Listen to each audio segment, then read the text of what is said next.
What's up guys, it's Oblivious Gamer. So, I was browsing the internet today when I stumbled upon Zoids Wild Blast Unleashed gameplay trailer. And man, I went down memory lane, remembering how, as a child, I watched Zoids and really enjoyed the anime. For those that don't know, Zoids is a franchise created by Tomy that feature giant robots or mecha called Zoids. A Zoid is essentially a large mechanical animal with designs being based on animals including dinosaurs, insects, arachnids, and mythological creatures. I would say one of my favorite Zoids is Blade Liger. Now, with the release of Zoids Wild Blast Unleashed here in the West, it made me wonder, when was the last time we got an actual Zoids game? And I tried looking. So the last game was Zoids Assault / Zoids Alternative, which was released on the Xbox 360 in 2007. Also, yes, I see there was a mobile phone game released in 2015, but I'm not counting mobile phone games. Obviously, as time went by, we sort of had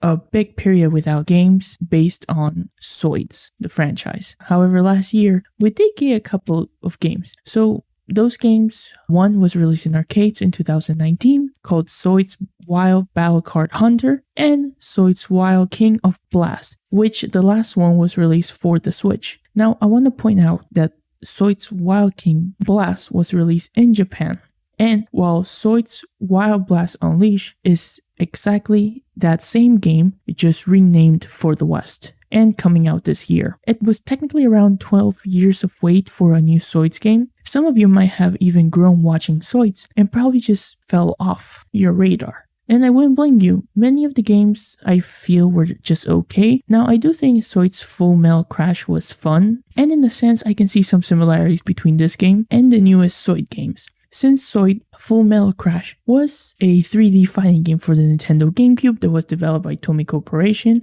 and exclusively released in Japan during 2005. Now, another thing I want to point out as to why Zoids disappeared from the radar was because its anime and toys didn't sell well in the West. Now, I will have to speak a little about the anime to give you guys context as to what happened and what led to low views and sales. So I will have to go a little bit into the anime to give you guys context. Now again, as always, my videos are more based on the video game. It's just I feel you guys need some context as to what happened. So the first Zoids anime was known as Zoids, and in the West it was known as Zoids Chaotic Century, and this one is probably the one you remember the most. At least for me, it is the most memorable with its characters and its Zoids. The series was later followed by Zoids Guardian Force, which is a sequel or continuation to Zoids Chaotic Century. Still enjoy this one a lot. Then we got Zoids New Century Zero, which was okay again, nothing much, at least for me. Then the downfall of Zoids came with Zoids Fusors,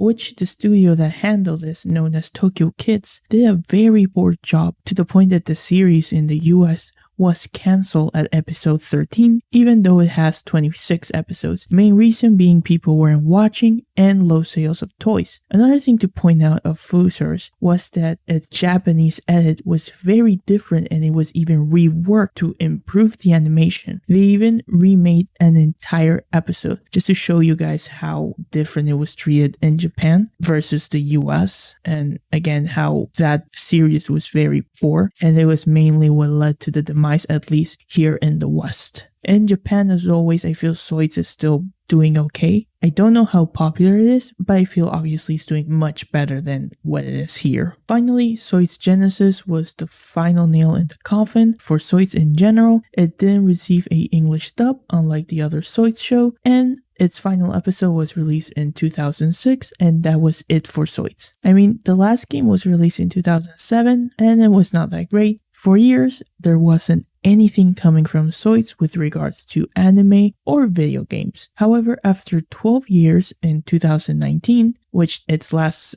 series of anime ended in 2006, Tomy, the company, behind Zoids, announced Zoids Wild, which would be a major reboot to the franchise, and they also revealed major involvement in all areas like anime, manga, model kits, arcade games, smartphone apps, and a console game for the Nintendo Switch, which is how we got Zoids Wild King of Blast, or Zoids Wild Blast Unleashed as it's known here in the West, which I think it's great. I mean, I always thought Zoids was such a cool show as a kid, and I still do. I love the design of many of the Zoids. Granted, Zoids Wild feels a little like a departure to what I grew up with, and yes, of course, the nostalgia takes in effect, and for me, when I look at the new Zoids, I don't like any comparison to the old ones. However, I don't feel that the series is necessarily aimed for me as an old Zoids fan. As an example, we see before the reboot, people could pilot the Zoids, like the Zoids had cockpits. But now in Zoids Wild, it seems you literally would just ride the Zoids. However, don't know how I feel about that. Yet again, I know I'm not the target audience. I feel Tomi's aiming at a much younger audience and a newer audience, which in the end of the day is fine. Hey, whatever gets Zoid running back up again, and I also understand that this is something I need to respect if it's not for me or I don't end up liking it. I'm also very happy that we're at least getting new Zoid games, as I'm interested in the way the game plays, since it seems to be like a 3D arena fighting game, and in this channel, we enjoy fighting games. The biggest thing though to point out is yes, we're getting a game that has been out already in Japan, which is Zoids Wild King of Blast or Blast Unleashed. However, in Japan, that game is receiving a sequel already with Zoids Wild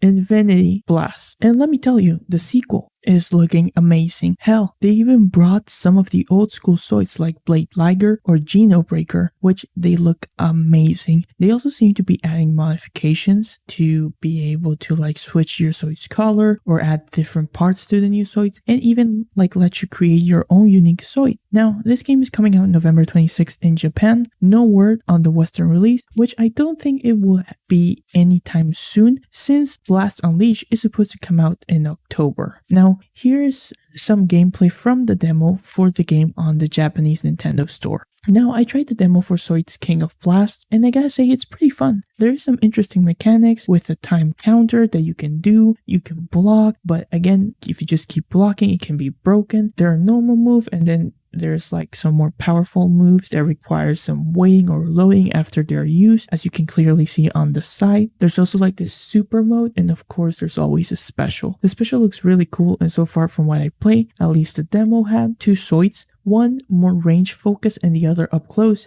and at least I feel for what I played there is uniqueness. Granted, I didn't see the entire roster. There also seems to be, when you select your Zoid, you can choose like a boost you get when you get in your power-up state, which also refills pretty quickly. Now, this is a demo, and I really have fun with it, so I'm very excited for Zoids Blast Unleashed. Granted, I can get the Japanese version, but since the Western version is out soon from the first one, I will just wait. However, I will be getting Zoids Infinity Blast in November. Hey, they're bringing freaking Blade Liger to the game, and I'm all for it. From what I can see also, with Infinity Blast, it does seem that they took what was great of the first one and improved upon it. It also seems that they're making the roster much bigger, which is a plus. Overall, Zoids really hold an important aspect of my childhood, and it's a franchise I really enjoy. Granted, the reboot might not be for me, I'm still happy it has made a comeback, and who knows, maybe if it does well, they could eventually want to attract an older audience and old school Zoid fans. But for now, this is what we get. I am very happy with the game. It feels fun, which is what is the most important aspect for me. But hey, we will have to see when it comes out how good it is. And then in November, of course, playing Zoids Wild Infinity Blast. So yeah guys, it was a nice trip down memory lane. This is it for me. This has been Oblivious Gamer, and I hope you'll have a wonderful day or night wherever you are.